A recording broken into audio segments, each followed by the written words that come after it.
Well, hi there. This is moments from our deck, except we're not on our deck. We're going to try making a campfire again. And I have my helpful assistant, Jennifer, which she's actually there. She's making faces, you really can't see them. And we want to do a recap of our campfire 101. You need fuel, air, and heat. And these little briquettes, which she's going to show you, are what a lot of people use for campfires and for cooking, but the problem is they don't last very long. So a lot of people choose the wrong kind of wood, and Jennifer's going to show you a nice seasoned piece of maple here, and you can really see it's seasoned well because it's cracked. That end's kind of wet. The other side, there we go, is seasoned real well, and the bark's peeling off. That way you could tell, but it's got that nice gray texture to it. That's how you can tell it's a really good seasoned piece of firewood. Now, some other firewood that I just cut down this spring, you can kind of look at it, but from the side you really can't tell much, but when you turn it to the end, you can see it's really not, it's splitting a little bit, but not that much. So what you really want is the gray stuff. If you had, that's at least a couple years or something like that, that has been outside, and as soon as you split it, it dries better. And she's going to hold up a twig here because there's two things. One is this twig snaps. I think if I got the right one, it kind of snaps, so it doesn't snap real well. And the reason is that was at the end of a branch that's dying. And Jennifer's going to show you the end of this branch.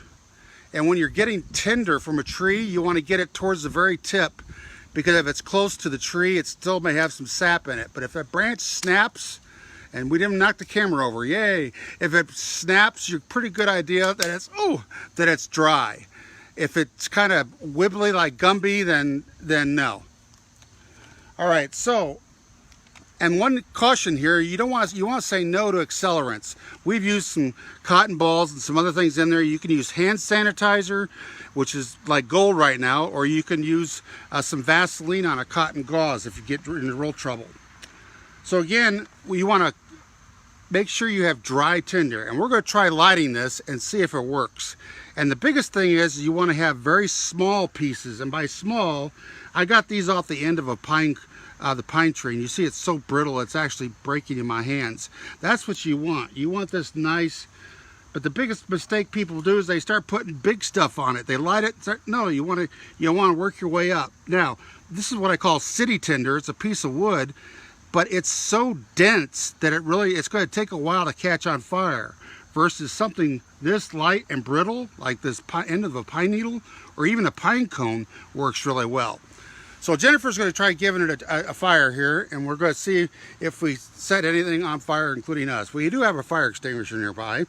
If this doesn't work, we have some matches. And again, the whole goal here is to teach you how to start a fire and keep it going. Yep, it's going. There we go. The whole goal is to start a fire and be able to keep it sustained over the night or in the evening, and keep it going so it goes. Now you can see it's starting to get a little bit of a fire there, and air is always a good idea. You don't want to lean over and blow on it. And that's when it starts getting like this, that's when you want to take the really light stuff and gently put on it. And sometimes you have to nurse it along a little bit. My trick is I take some stuff sometimes and put it down in the center, and if we're lucky, we'll get it to go. Again, fire building is an art, and these are not ideal situations, but once something like this happens, don't get frustrated. Just get some extra, don't burn yourself, get some extra cotton balls or newspapers, what have you, and then light it again, because it doesn't always work the first time. And again, the goal here ultimately in this series is to show you how to start a campfire, keep it going so it's going the next morning. And the whole thing about that is fuel, air, and fire, and heat, I should say. And as always, just like on live TV, sometimes things don't always go the way you want them to. You need an accelerant. I think that's what we need. And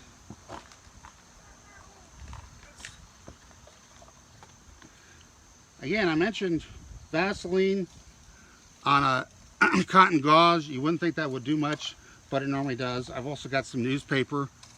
But this is what happens in the real world. If you hold this aside and you get it going, and then you let it go a little bit,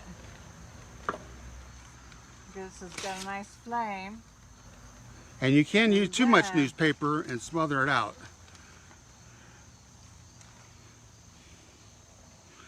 So again, fire building's art. It doesn't always happen right away. And hopefully I won't burn up my tripod here. Sometimes if you are blowing on the fire, just make sure you're not leaning over into it. Because pull your hair back. that's right, because fires can actually put you out. Out of service, that is. Ponytail's essential for long hair. So again, it's these nice little pine needles that I like. And there you have it. That's how you start a fire without melting your tripod. So again, our goal, we will tune back with more of a real campfire and a campfire pit. But the goal is not to burn yourself or your tripod or any part of your body.